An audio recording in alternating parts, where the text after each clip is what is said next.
bueno que están contentos, despiertos. Esperamos que sigan así por los próximos 45 minutos. Amén, amén. Despiertos, alegres y amables. Eso también. Despiertos, América. Y humildes, que hablan mucho.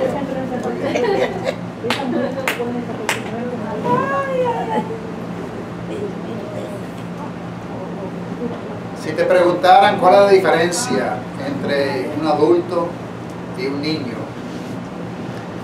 pero que tienes que decir la diferencia con una sola palabra, ¿qué palabra viene a la mente que distingue el adulto del niño? Madurez, Inocencia, perdón, Respeto. respeto, amor, ¿qué? Sinceridad en los niños. Sinceridad, Porque no piensa experiencia, madurez, llanto, Hay grandes que lloran. muchas La malicia, La sabiduría. sabiduría. Muy bien. Todas son palabras buenas y esas diferencias se puede hablar mucho. Yo quiero concentrar en otra palabra que para mí es una de las grandes diferencias entre un niño y un adulto, y la palabra es responsabilidad. Responsabilidad. Sabemos que en el reino, primeramente hay que llegar a ser como un niño para entrar en el reino. Y sabemos también que hay que nacer de nuevo. Nacer del agua y del espíritu. Y cuando uno nace, es un niño. Y es una de las cosas más preciosas en el mundo, ver a un niño llegar al mundo. Tener, como cantamos esa canción, qué bueno es tener un niño, sentirlo, etcétera, etcétera. Pues es una cosa bella.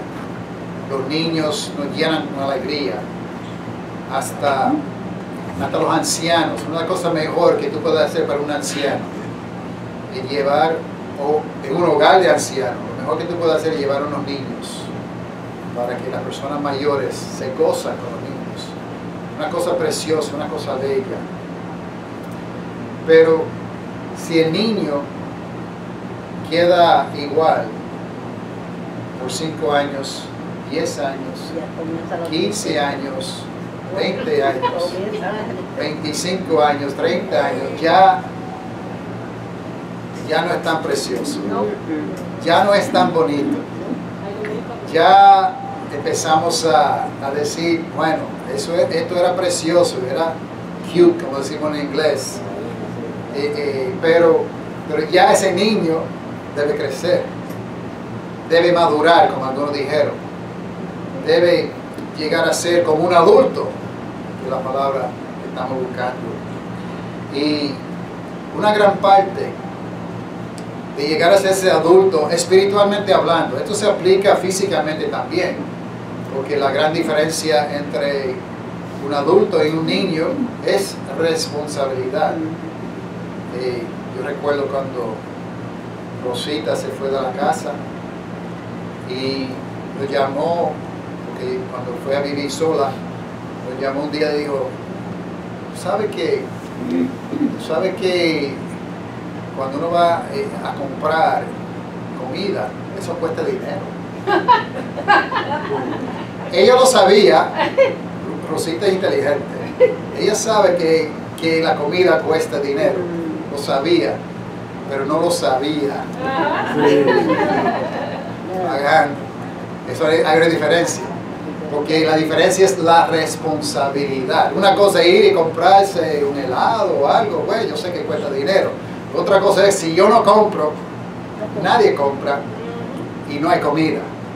Y ahora tengo que pagar. Así que también en el reino espiritual, también parte de la madurez, parte de crecer es ser más y más responsable. Y tomar responsabilidad por nuestra vida espiritual. Y en esa responsabilidad queremos hablar de 4 partes. Hoy una de las 4. Y la parte que queremos hablar hoy es que yo soy responsable por mi conocimiento en el reino de Dios. Yo soy responsable por mi conocimiento. Cuando uno es niño, pues necesita que alguien le enseñe a ese niño. Ese niño tiene que, si nadie le dice nada, inclusive un niño puede morir si no tiene contacto con seres humanos. Aunque le den comida, aunque le den todo, si no le dan amor, pues han habido casos donde el niño muere por falta de amor. Necesita de todo. Necesita que alguien le enseñe. El niño no sabe si quiere aprender inglés, español o chino. Nada más el que le habla a ese niño, ya sea chino, alemán, inglés, español, pues eso es lo que el niño va a aprender. Él no es responsable por lo que aprende al principio. Pero a medida que vaya creciendo, pues al principio también le lleva a la escuela. La maestra dice todo lo que tiene que aprender. Y a través de la escuela, pues siempre le dicen la asignación, lo que tiene que hacer. Pero cuando llega a la universidad, muchos se sorprenden de que si no hace la asignación, no hay nada encima de uno. No hay nadie que lo obliga. Bueno, puede fracasar en la clase. Pero si uno no toma la responsabilidad de que yo voy a estudiar esto, que esto es lo que yo voy a aprender, pues entonces no aprende lo que tiene que aprender. También en el reino de Dios, también en nuestra vida espiritual, a principio sí dependemos más de otras personas que nos enseñan. Y a través de toda la vida siempre aprendemos de otras personas. O sea que nunca dejamos de aprender. Tenemos que ayudarnos y cada uno enseña. Pero al fin y al cabo, si yo aprendo o no aprendo, yo soy el único que soy responsable. Yo no puedo decir, bueno, en esa iglesia que yo iba, pues no me enseñaba nada. Pues tú tienes la responsabilidad de aprender como quieras. Yo tengo la responsabilidad como quiera de conocer. Porque también muchas veces somos como a los niños, una cosa que hay que hacer cuando son chiquitos, ¿qué tienen que hacer? Darle la comida, ¿verdad? Y a veces hay que hacer hasta jugar con ellos, que no quieren comer. Un avión. Y así es que, pero un adulto, imagínate si Luisa tenía que hacer eso conmigo. La comida. Bueno, en parte no soy tan responsable porque ella lo prepara todo y yo tengo que aprender esa parte, pero sí, por lo menos yo me alimento con lo que ella prepara.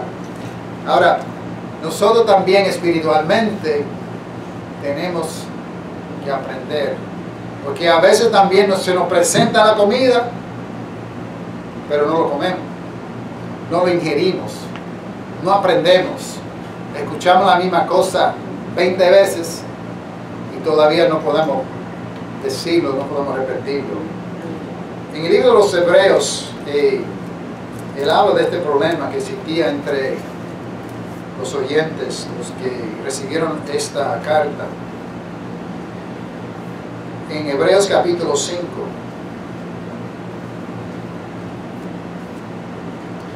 comenzando el versículo 11.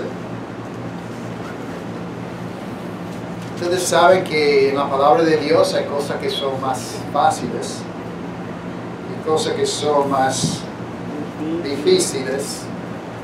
Se habla en otra escritura de leche y carne.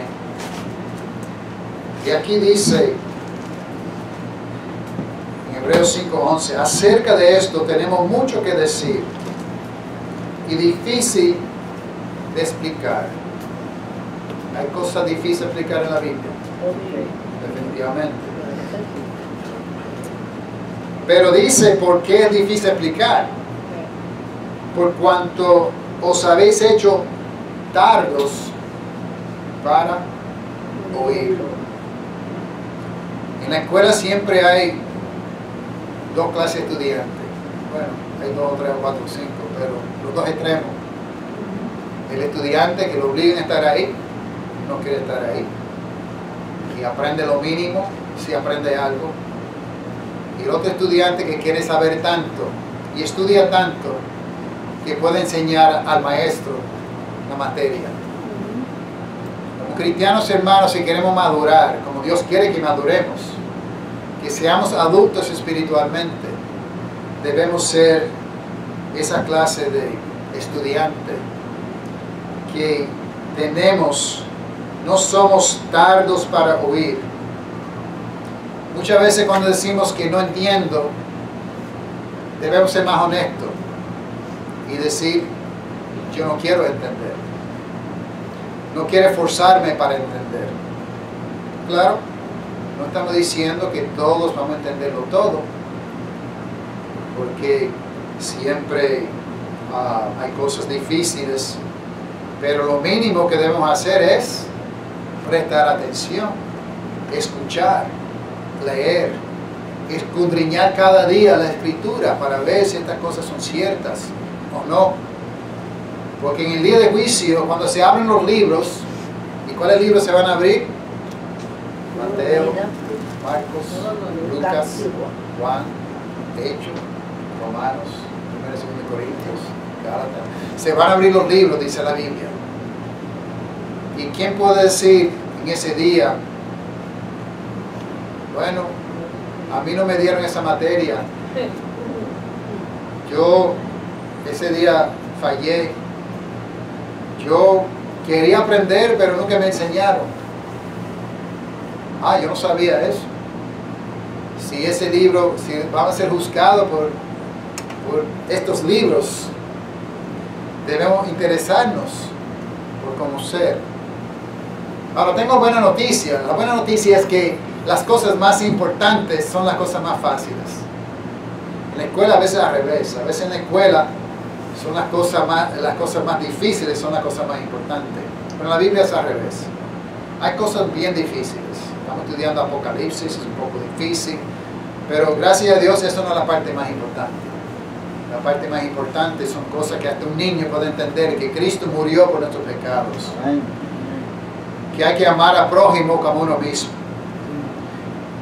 Como el hermano habló ahora, hay que perdonar para ser perdonado. ¿Quién no entiende eso? Pues aquí no estamos diciendo que esto es lejos de nosotros, dice el libro de Romanos, está cerca de nosotros. Pero aún así a veces nos hacemos tardos para oír. Y como dice aquí en versículo 12 de Hebreos 5, porque debiendo ser ya maestros, después de tanto tiempo, tenéis necesidad de que se os vuelvan a enseñar cuáles son los primeros rudimentos de la palabra de Dios, y habéis llegado a ser tales que tenéis necesidad de leche y no de alimento sólido. Aquí también hablo de leche y de alimento sólido. O sea que Dios quiere, aunque dicen en Santiago que no seáis muchos maestros, por otro lado, Dios quiere que todos seamos maestros. De hecho, todos somos maestros, aunque no queremos serlo. Porque si no enseñamos por la palabra, enseñamos por nuestras acciones, por nuestra vida. Y así como quiera somos maestros. Y debemos ser maestros. Pero para ser maestros tenemos que estudiar, tenemos que entender, tenemos que profundizarnos en la palabra de Dios. Y por lo menos conocer y saber los primeros rudimentos, como él dice aquí, para poder comer carne.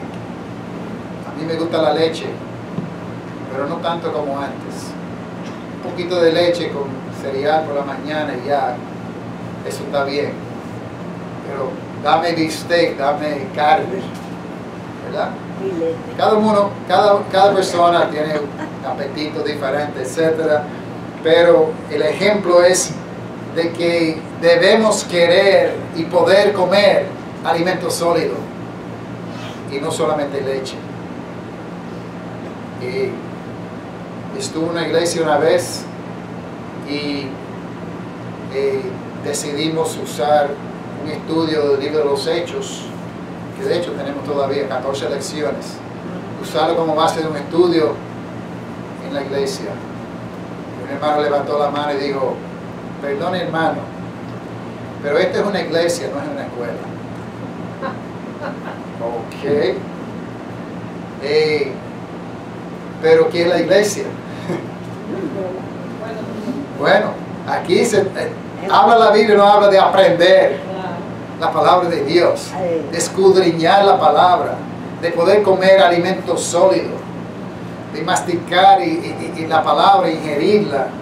Hasta en Apocalipsis, hasta Juan tuvo que comer ese librito.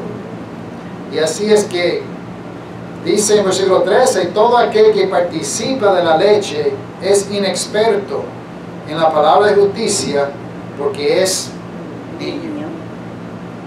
Y está bien, comenzar como un niño está perfecto. Porque un niño que nace con bigote y con barba es un poco feo.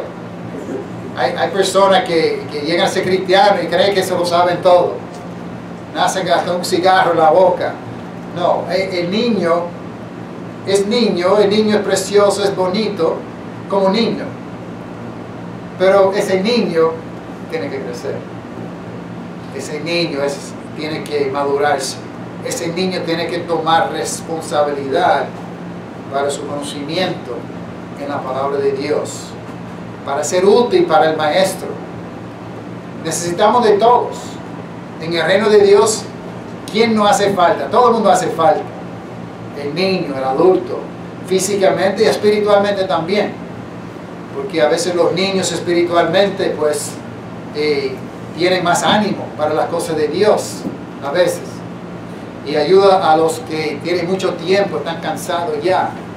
Y ese ánimo hace falta, tanto el niño físicamente como el niño espiritualmente. Pero lo que Dios quiere, la Biblia habla muchísimo de crecimiento, de no quedarnos donde estamos, de progresar, de conocer más, de seguir más allá de los primeros rudimentos.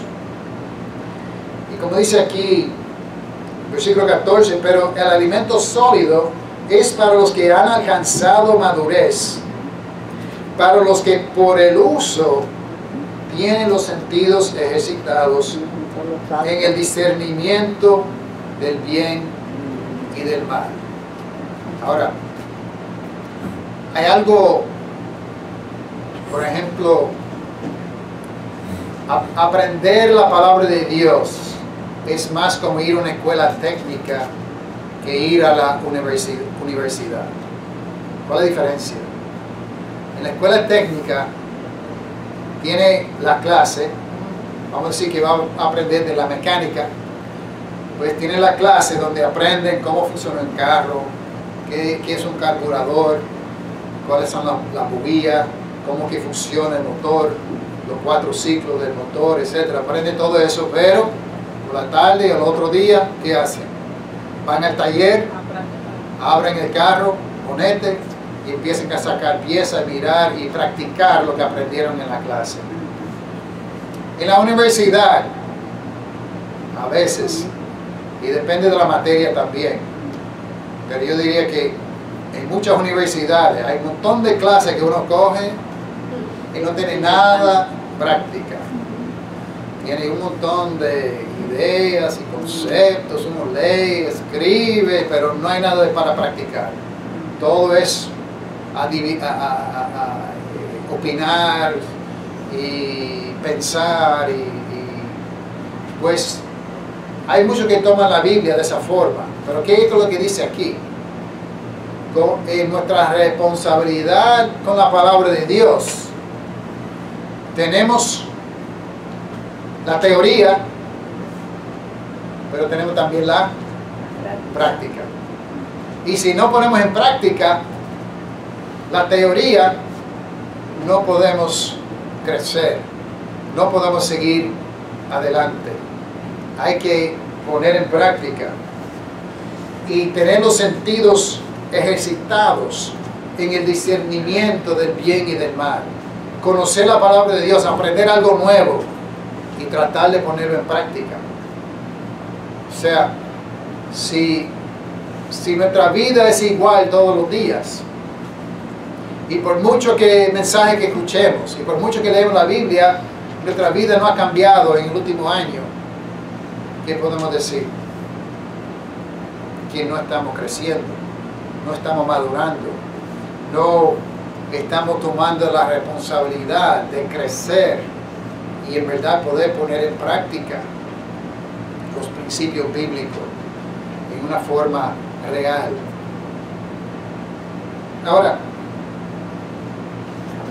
él dice en capítulo 6, por tanto, dejando ya los rudimentos de Cristo. Él dice que lo va a dejar, pero no lo va a dejar. Dice, vamos a dejar y da una lista de las cosas que va a dejar para seguir adelante. Pero lo que nosotros queremos hacer es detenernos un poquito en las cosas que va a dejar, porque las cosas que van a dejar son las cosas básicas que todo el mundo debe saber siendo cristiano, y no debemos tener que pasar mucho tiempo en esta materia, porque debemos saber, pero él lo repite porque está diciendo que aunque debemos poder pasar adelante, tenemos que detenernos aquí, tenemos que ver estas cosas. Y lo que queremos hacer hoy es ver algunas cosas específicas que menciona aquí. Son 6 puntos básicos acerca de la vida cristiana que todos debemos saber, y la mayoría son fáciles. Quizás hay uno que si preguntamos a 10 personas aquí, quizás tienen diferentes opiniones, pero la misma palabra va a aclarar estas cosas. Vamos a ser responsables, vamos a aprender. Si uno lee capítulo 6, versículo 1 y 2, y no puede decir, aunque sea algo básico sobre cada punto aquí, vamos a decir, pues, uno está cayendo en el grupo que él dice que son niños, pero hay esperanza, porque no tenemos que quedarnos ahí. Y si somos niños está bien, no hay nada malo en ser niño, lo malo es quedarse niño. No hay nada mal que si no sabemos de estas cosas, eso está bien. Lo malo es no saberlo, saber que no lo sabemos y no preocuparnos por saberlo, para aprenderlo. Así que vamos a ver cuáles son estas cosas. Dejando ya los rudimentos de la doctrina de Cristo. Vamos a decir primeramente que hay gente que dice que la doctrina no importa. Hay movimientos grandes en el mundo religioso hoy día. Dice la doctrina no importa, lo importante es tu relación con Cristo. Tener una relación con Cristo. Tú puedes tener una doctrina, yo puedo tener otra doctrina. Pero ¿cómo se puede tener una relación con Cristo sin doctrina? ¿Qué es doctrina? Enseñanza. ¿Cómo que viene la fe en Cristo? La fe viene por oír, y oír la palabra de Dios, oír la doctrina de la palabra de Dios. Doctrina es enseñanza. La Biblia nunca dice que la doctrina no es importante. Ahora sí habla mucho de la falsa doctrina, que hay que evitar la falsa doctrina, pero nunca dice que debemos evitar la doctrina y en la relación es lo importante. Al contrario, la doctrina es la base de nuestra relación con Cristo. La enseñanza es lo básico, el entendimiento. La religión cristiana tiene que ver con sentimientos, pero primeramente, y hay que amar a Dios con toda la mente, con todo el corazón, con todo el alma. Pero sin tener la mente para entender algunas cosas básicas, uno ni siquiera puede ser cristiano. ¿Por qué no bautizamos niños? Porque no tienen la capacidad de entender. Y hay que entender para ser salvo. Porque es importante predicar el Evangelio en el idioma de que entiende la persona y no en latín. Porque la fe no es que uno nace en esa religión y va a una ceremonia bonita y grandiosa, pero no entiende nada.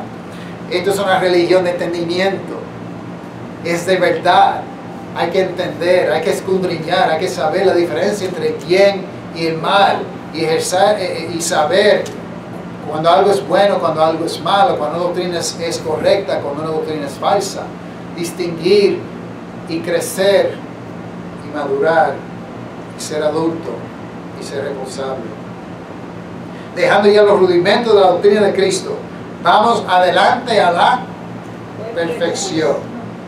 No echando otra vez el fundamento. Y aquí vienen las 6 cosas. ¿Cuál es el fundamento? Según lo que dice aquí, ¿cuál es el fundamento? La primera cosa es el arrepentimiento. ¿Arrepentimiento de qué? De obras muertas. Una cosa básica que todo el mundo tiene que entender para ser salvo, para ser cristiano, es la importancia del arrepentimiento de obras muertas. Es interesante que ni siquiera comienza aquí con la fe. Parece que la fe es tan y tan básica que lo deja para segundo. El orden aquí, que quizás no es exactamente el orden que pasa en la cosa, pero comienza con arrepentimiento y la fe viene también. Y sabemos que normalmente la fe viene primero, pero vamos a hablar en el orden que él habla aquí. Arrepentimiento. El arrepentimiento de obras muertas. Si con esto nada más saber que el arrepentimiento es básico, se descarta la salvación por la fe solamente. Solo cree en Jesús y acepta a Jesús en tu corazón. ¿Cuántos han escuchado ese mensaje? Ven a Cristo tal como eres. Cristo te acepta como tú eres. Nada más tienes que aceptar a Cristo. Ya murió por tus pecados. Gracias a Dios por morir por mis pecados. Acepto tu perdón hoy. Gracias por salvarme. ¿Y qué pasó con él? Sí, escríbenos por correo para que podamos añadir cuántas personas se salvaron por este programa de radio. Pero ¿qué pasó con el arrepentimiento? ¿Qué pasó con entender que yo soy un pecador? ¿Qué pasó con la idea de que esto no es sencillamente aceptar a Cristo? Esto es un cambio de dirección. Esto es una decisión que yo tengo que tomar para cambiar. En 2 Corintios capítulo 7, 2 Corintios capítulo 7,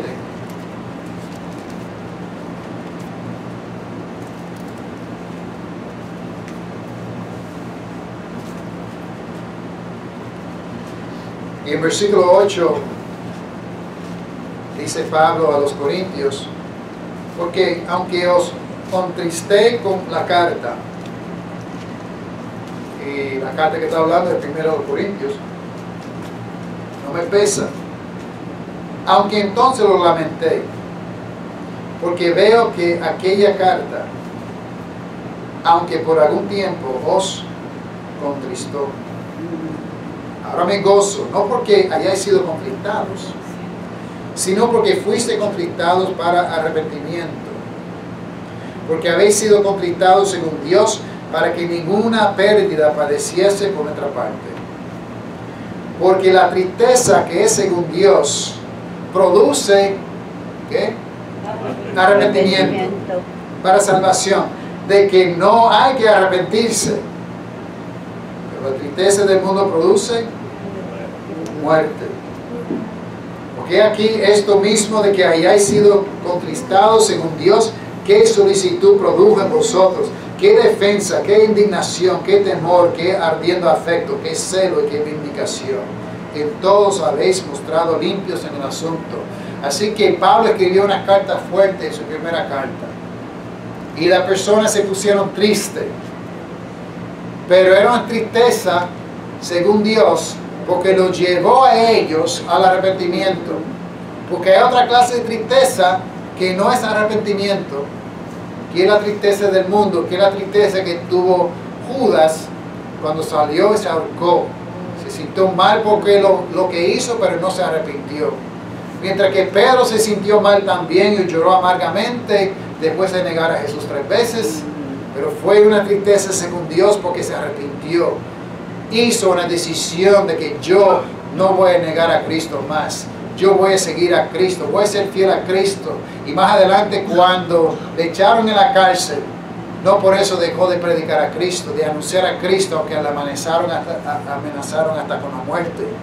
Así que el arrepentimiento es algo básico que debemos, como vimos aquí en Hebreos, no solamente entender lo que es, sino ponerlo en práctica. Y el arrepentimiento no es solamente una cosa que uno hace antes de bautizarse, sino que es algo que hay que hacer diariamente. No esperar tampoco que vengamos a la mesa del Señor, que algunos piensan, bueno, yo me arrepiento una vez cada semana, ¿no? ¿Qué dice 1 de Juan, capítulo 1? Hablando a los cristianos, dice en versículo 8, si decimos que no tenemos pecado, nos engañamos a nosotros mismos y la verdad no está en nosotros. Si confesamos nuestros pecados, Él es fiel y justo para perdonar nuestros pecados y limpiarnos de toda maldad. Si decimos que no hemos pecado, le hacemos a Él mentiroso y su palabra no está en nosotros. Así que el arrepentimiento es básico. ¿Quién va a llegar al cielo que no se ha arrepentido? Nadie. Y el arrepentimiento no se puede decir, ya me arrepentí, gloria a Dios. ¿Cuándo? Hace 5 años me arrepentí, me bauticé. Y de ahí para acá no se ha arrepentido. Nunca. Nunca ha pecado. Hermanos, el arrepentimiento es algo que nosotros tenemos que tomar la responsabilidad de entender lo que es y de ponerlo en práctica. En el día de Pentecostés, cuando dijeron, dándose cuenta de que habían crucificado a Cristo, dijeron, varones, ¿qué haremos? Y Él dijo, arrepentíos y bautícese cada uno de vosotros. Porque el arrepentimiento, sin arrepentimiento no hay salvación. Dios requiere que cada ser humano, como dijo Pablo en Atenas, ahora, tiempo de antes, pues Dios pasó por alto muchas cosas, pero ahora manda a todo hombre en todo lugar que se arrepiente. Llama a todo el mundo al arrepentimiento. Es básico. La fe es importante y esa es la próxima cosa. Pero la fe sin arrepentimiento no vale nada. Hay que haber un cambio de mente, una decisión de cambiar, que luego sigue por la acción de cambiar. La acción de cambiar es otra cosa, el arrepentimiento es la decisión, una decisión firme de que voy a cambiar, no de que quiero cambiar, no es que qué bonito sería si cambiara, no es que algún día voy a cambiar, sino es que he decidido seguir a Cristo, no vuelvo atrás. Eso es arrepentimiento. He decidido dejar de fumar, de usar malas palabras, de mentir, de robar, de fornicar. He decidido seguir a Cristo. Eso es arrepentimiento. He tomado la decisión. Pero obviamente muchas personas se arrepienten sin fe. Y eso no vale tampoco. Hay personas que un día se levantan por la mañana y dicen, he decidido dejar de fumar, y tiran los cigarrillos a la basura. Y siguen andando, pero sin Cristo. ¿De qué vale ese arrepentimiento? No vale tampoco. Así que la segunda cosa básica que todo el mundo debe saber como base de la fe, y debemos ser como adultos de esta leche, conocerla bien para poder edificar después encima de esta doctrina básica, pues fe hacia Dios. En el mismo libro de Hebreos sabemos que hay un capítulo que habla de la fe. Y dice en versículo 6 de Hebreos 11, pero sin fe es imposible agradar a Dios. Porque es necesario que el que se acerca a Dios crea que le hay y que es galardonador de lo que le buscan. ¿Qué dice el versículo 1? Es pues la fe. ¿Qué es la fe? La certeza de lo que se espera, la convicción de lo que no se ve. Porque por ella alcanzaron buen testimonio los antiguos. Por fe entendemos haber constituido el universo por la palabra de Dios, de modo que lo que se ve fue hecho de lo que no se veía. La fe comienza con una fe en el Creador. Muchas personas hasta se llaman cristianos y no creen que Dios es el Creador. Si creen en un Dios que no es Creador, no creen en el Dios que es Creador. El Dios que hizo el universo. No en la evolución, no en otra forma. La fe comienza con una fe en el que hizo el universo. Es creer, no lo vimos, no lo vimos. Esto es fe en algo pasado, algo que pasó, pero lo creemos. ¿Cuántos vieron la creación? Ninguno, pero tenemos fe, pero una fe basada en evidencia, porque vemos, como dice Romanos capítulo 1, por la creación se hace claramente visible al Dios invisible, por lo que se ha hecho. Y así es que tenemos fe basado en la evidencia que Dios nos da. El capítulo está lleno de personas que demostraron fe con acción. Ninguno de los que se habla aquí tenía fe, pero sin acción. Por fe hicieron algo. Por fe Abel ofreció. Por fe Abraham, siendo llamado, obedeció. Por fe Isaac bendijo a Jacob y Esaú. Por fe Moisés hizo algo. Por fe pasaron el mar rojo. Por fe siempre hicieron algo. Así que la fe bíblica, la fe verdadera, siempre va acompañada de obras. El entendimiento de la fe básica tiene que incluir obras, si no se está predicando una fe muerta. Desgraciadamente hay personas que conocen mucho la Biblia, son maestros de la Biblia y quieren sacar de la fe las obras y no tienen ni lo básico para poder edificar sobre eso básico y su entendimiento y llegar a ser adulto espiritualmente basado en esa fe. Como ya citamos, Romanos 10 dice que la fe viene por oír y oír la palabra de Dios. Si te falta fe, si la razón por la cual no has sido salvo todavía es que falta fe, pues ¿qué hay que hacer? Leer, escuchar la palabra de Dios, porque por más que lee la Biblia, más llega la fe. La fe viene por oír y oír la palabra de Dios. La tercera cosa aquí en Hebreos capítulo 6.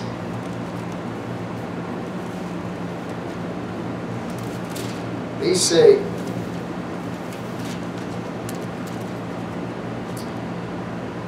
de la doctrina de bautismos, plural. Tenemos que entender la doctrina, la enseñanza bíblica de los bautismos. Si uno estudia con calma el Nuevo Testamento, encuentra cuántos bautismos van a encontrar. 5 bautismos. 5. 8. 5. 5 bautismos. En Mateo capítulo 3 tenemos 3 de ellos. Vamos a Mateo 3.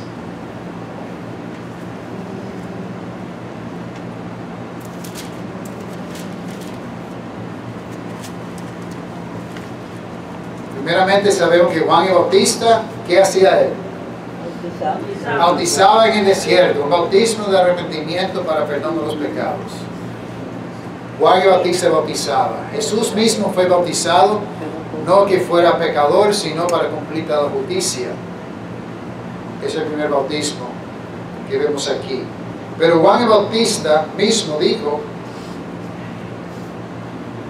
aquí en Mateo 3:11, yo a la verdad os bautizo en agua para arrepentimiento, El que viene tras mí, cuyo calzado yo no soy digno de llevar, es más poderoso que yo. Él os bautizará en Espíritu Santo y fuego. Aquí se habla de uno, hablando de quién, Jesús. Juan bautiza en agua. Un hombre puede bautizar a otra persona en agua. Juan cogía a la persona, lo metía debajo del agua y lo bautizaba, no como enseñan a veces tienen un caracol lleno de agua y tirando. Ustedes han visto así que a Juan el Bautista en el río, unos dibujos que hacen, un caracol con un poco de agua derramando la, eso no es bautismo. Juan bautizaba, sumergía a la gente, pero dice que viene uno más poderoso. ¿Por qué más poderoso? Porque él puede bautizar Espíritu Santo y fuego. Ahí está hablando de dos bautismos diferentes. No hay tiempo ahora para entrar en toda la escritura, pero si estudiamos lo que dice la Biblia de bautismo con el Espíritu Santo, solamente 2 veces sucedió ese bautismo en la Biblia. En el día de Pentecostés, Hechos 2. En la casa de Cornelio, Hechos capítulo 10. 2 veces que Jesús desde el cielo derramó el Espíritu Santo y bautizó a un grupo de personas con el Espíritu Santo. El bautismo en fuego se explica aquí mismo. Su aventador está en su mano, limpiará su era, recogerá su trigo en granero y ¿qué va a hacer? Quemará la paja en fuego que nunca se apagará.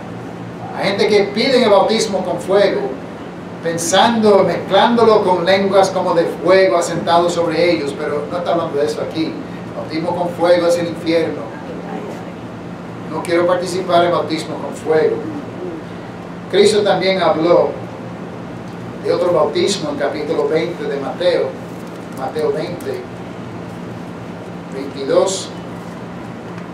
Entonces Jesús respondió: ¿no sabéis lo que pedís? ¿Podéis beber del vaso que yo he de beber y ser bautizados con el bautismo con que yo soy bautizado? Ellos dijeron: podemos. Les digo la verdad, del vaso de mi vaso beberéis, y con el bautismo con que soy bautizado seréis bautizados. Pero sentarse a mi derecha, izquierda. ¿De qué bautismo está hablando Cristo aquí? Porque ya había sido bautizado, está hablando de un bautismo futuro. Ya había sido bautizado el bautismo de Juan. Tiene que ser el bautismo de sufrimiento. El bautismo en sufrimiento, como el vaso. Si es posible, pase de mí esta copa, dijo. Lo une con este bautismo. De ser, ¿qué quiere decir bautismo? Sumergido. ¿Te has sentido alguna vez que tiene tantos y tantos problemas encima, como que está ahogándose, como está sumergido en problemas o en sufrimiento? Jesús, cuando fue a la cruz, fue completamente sumergido en sufrimiento, en agonía, llevando en sí todo el pecado del mundo. Y ese sufrimiento que él sufrió, dice que los apóstoles también iban a sufrir. Muchos de ellos también murieron por la causa de Cristo. Así es que bautismo en sufrimiento. Pero también habla Mateo 28. Aquí en un solo libro encontramos los 5 bautismos. Se habla también, antes de ascender al cielo, los últimos 3 versículos del libro de Mateo 28, 18, Jesús se acercó y habló diciendo: toda potestad me es dada en el cielo y en la tierra, por tanto id y hacer discípulos a todas las naciones, bautizándolos en el nombre del Padre, del Hijo, del Espíritu Santo, enseñándoles que guarden todas las cosas que os he mandado. He aquí, yo estoy con vosotros todos los días hasta el fin del mundo, bautizándolos en el nombre del Padre, del Hijo y del Espíritu Santo. 5 bautismos: bautismo de Juan, bautismo en el Espíritu Santo, bautismo en fuego, bautismo en sufrimiento y bautismo en el nombre de Jesús, del Padre, Hijo y del Espíritu Santo, como dice en Hechos 2:38, para perdón de los pecados y para recibir el don del Espíritu Santo. Primeramente tenemos que distinguir. Hay gente que se confunde en el bautismo de Juan y el bautismo en el nombre de Jesús. Hasta los que dicen: tenemos que bautizarnos porque Cristo se bautizó, hay que seguir el ejemplo de él. No es cierto. Si entendemos la doctrina de bautismos, en Hechos 19 se aclara que había un grupo de hombres que se habían bautizado en el bautismo de Juan, pero no eran salvos, no habían recibido el Espíritu Santo. El bautismo de Juan era para el futuro. Dicen Hechos 19:1, aconteció que entre tanto que Apolos estaba en Corinto, Pablo, después de recorrer las regiones superiores, vino a Éfeso y hallando a ciertos discípulos les dijo, ¿recibiste el Espíritu Santo cuando creísteis? Y ellos le dijeron, ni siquiera hemos oído que hay Espíritu Santo. Los que fueron bautizados en el día de Pentecostés, ¿habían escuchado que había Espíritu Santo? En Pentecostés. Pedro dijo, arrepentíos y bautícese cada uno de vosotros para perdón de los pecados y recibiréis el don del Espíritu Santo. Es diferente que este bautismo de Juan. Entonces dijo, ¿en qué pues fuiste bautizados? Porque es una persona que es bautizado, tiene que entender que recibe el Espíritu Santo. Y si no recibió el Espíritu Santo, tenemos que preguntar en qué fuiste bautizado entonces, si no entendía nada del Espíritu Santo. Dijeron en el bautismo de Juan. Dijo Pablo, Juan bautizó con bautismo de arrepentimiento, diciendo al pueblo que creyesen en aquel que vendría después de él, esto es en Jesús el Cristo. Cuando oyeron esto, fueron bautizados en el nombre del Señor Jesús. Así que el bautismo de Juan no es el mismo bautismo. Pero, ¿qué dice en Efesios?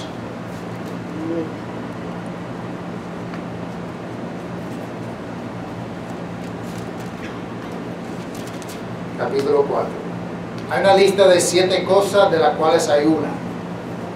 Un cuerpo, un espíritu, una misma esperanza, un Señor, una fe, un bautismo, un Dios y Padre de todos. ¿Cuántos bautismos? Un bautismo. Acabamos de hablar de 5. ¿Cuántos hay? ¿1 o 5? Bueno, si analizamos bien, en cuanto a las cosas que nos unen en Cristo, en la fe, el bautismo de Juan ya no sirve. Ya lo vimos en Hechos capítulo 19. El bautismo en sufrimiento no tiene que ver con nuestra salvación. Es algo que sucedió a Cristo, puede suceder a nosotros. El bautismo con el Espíritu Santo pasó solamente 2 veces en la historia, en una ocasión especial. Tampoco tiene que ver con nuestra salvación. Si estudiamos bien Hechos 2 y capítulo 10, el bautismo con fuego es el infierno. El infierno no nos une a nosotros en un solo cuerpo. Así que queda solamente un bautismo, que es el bautismo en el nombre de Jesucristo, en el nombre del Padre, Hijo y del Espíritu Santo, para perdón de los pecados y para recibir el don del Espíritu Santo. Esto es algo básico, dice en Hebreos. Enseñanza acerca de bautismos. Saber que hay más de un bautismo, pero dentro de ese conocimiento saber que hay uno solo que ahora aplica a mi vida y a tu vida. Y cuando vamos por todo el mundo enseñando el Evangelio que dice bautizándolos en el nombre del Padre, Hijo y del Espíritu Santo. Hay muchos que van por el mundo, misioneros, personas predicando, pero no están bautizando en el nombre del Padre, Hijo y del Espíritu Santo. No tienen ni lo básico de lo que son los rudimentos de la doctrina de Cristo. Volviendo a Hebreos 5, ese fundamento primeramente de arrepentimiento, de fe hacia Dios, de bautismos. ¿Y cuál es la próxima cosa? Imposición de las manos. De las manos. Pues, si leemos el Nuevo Testamento, encontramos básicamente 2 situaciones o maneras principales donde se practicaba imposición de manos. En Hechos capítulo 8, después de que un grupo fue bautizado en agua y recibieron el don del Espíritu Santo. Hechos capítulo 8, que Felipe tuvo que llamar a Pedro y Juan para darle dones del Espíritu Santo a estos nuevos creyentes que se habían bautizado. Y por imposición de la mano de los apóstoles, dice en versículo 18, se daba el Espíritu Santo. Cuando Simón vio eso, ofreció dinero. Otra vez, no hay tiempo para entrar en todas las escrituras. Y si no ha hecho este estudio, si no conoce la escritura, dice la Biblia que es una doctrina básica. Busca, estudia, imposición de manos para recibir dones del Espíritu Santo. En 1 Corintios 12 da una lista de los dones que se daban por imposición de manos a los apóstoles. Pero también en capítulo 13 dice que estos dones se acabarán cuando venga lo perfecto es la palabra de Dios. Así que otra vez hay más de una clase de imposición de manos. Uno era imposición de manos para recibir dones espirituales, dones especiales como milagros, hablar en lenguas, etc. Pero ya no hay apóstoles. No tenemos apóstoles ya. Así que no se puede practicar la imposición de manos a los apóstoles porque no hay en la iglesia. Sí tenemos el fundamento de los apóstoles, el Nuevo Testamento, pero no tenemos apóstoles vivos. Así que lo que queda es otra clase de imposición de manos, que en Hechos capítulo 6, cuando vieron que las viudas eran desatendidas en la distribución diaria, pues decidieron escoger a 7 hombres, que aquí no usa el nombre diácono, pero algunos títulos de la Biblia usa la palabra diácono porque cuadra con lo que enseña la Biblia acerca de diáconos, siervos en la iglesia.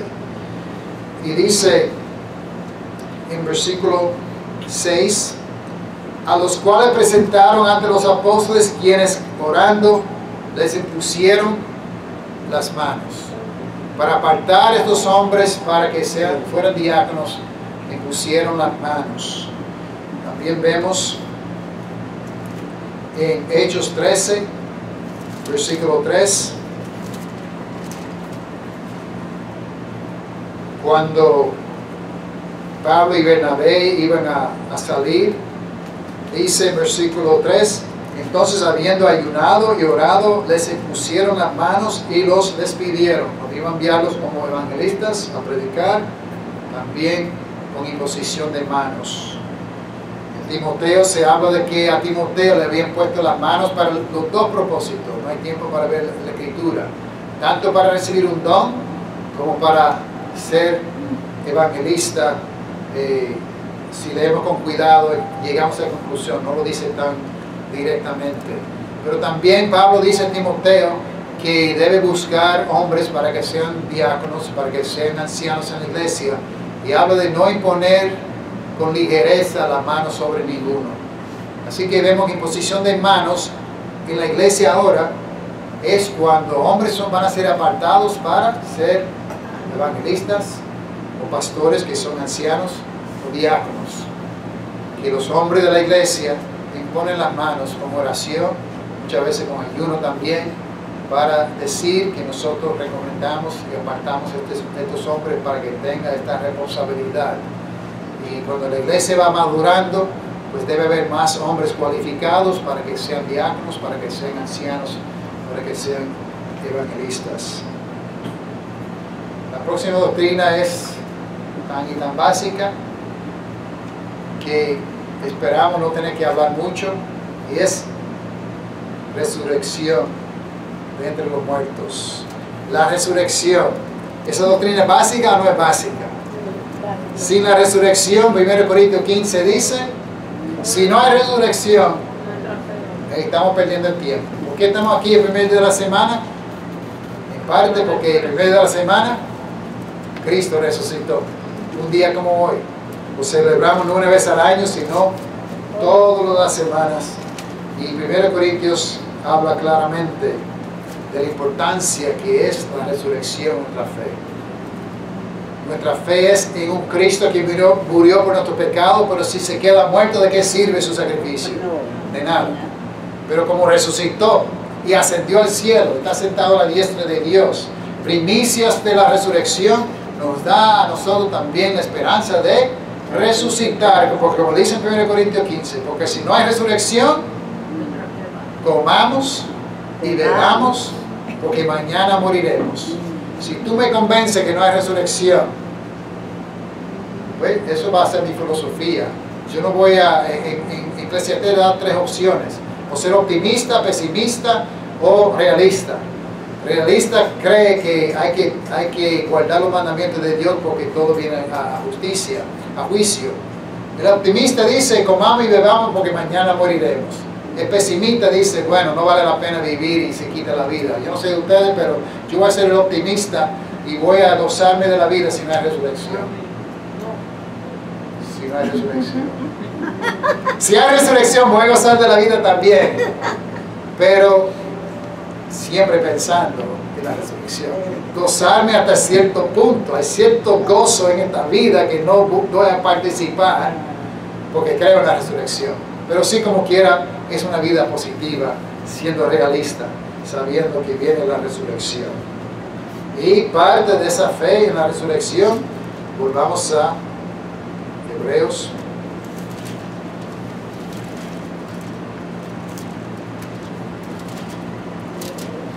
Capítulo 6. Se habló de arrepentimiento de obras muertas, de fe en Dios, doctrina de bautismos, de imposición de manos, de resurrección de los muertos y de juicio eterno. Eso va unido al concepto de resurrección.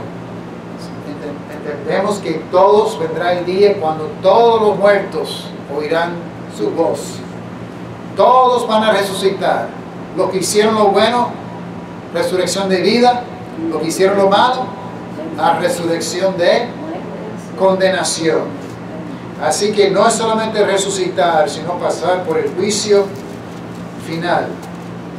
Como dice en muchas partes de la Biblia, en Tesalonicenses, pero vamos directamente a Apocalipsis capítulo 20.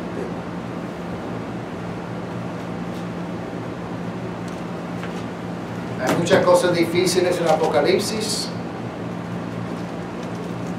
Y esto es difícil también.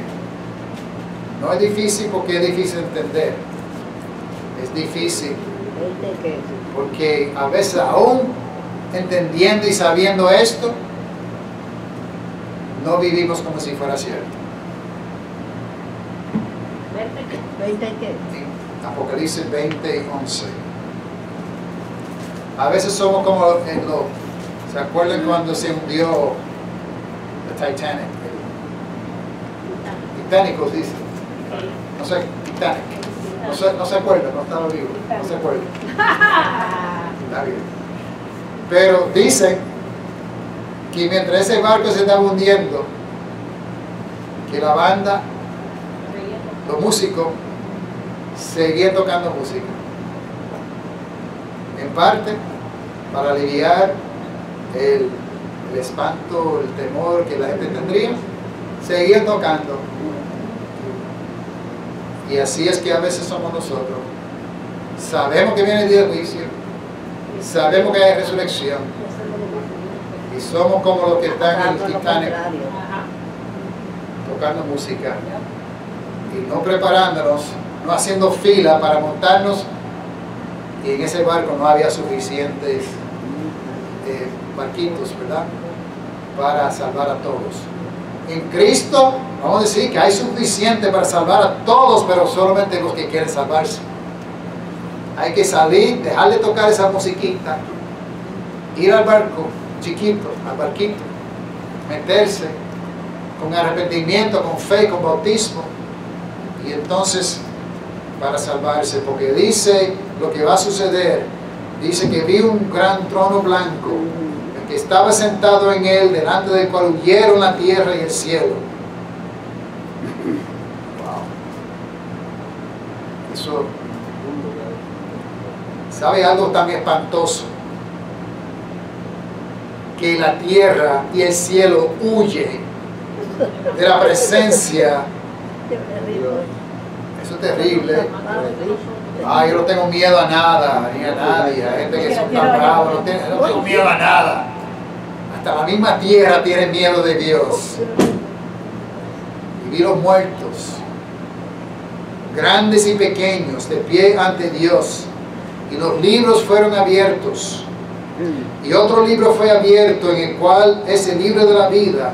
Y fueron juzgados los muertos por las cosas que están escritas en los libros según sus obras. El Padre entregó los muertos que había en él, y la muerte y el Hades entregaron los muertos que había en ellos, y fueron juzgados cada uno según sus obras. Y la muerte y el Hades fueron lanzados al lago de fuego. Esta es la muerte segunda.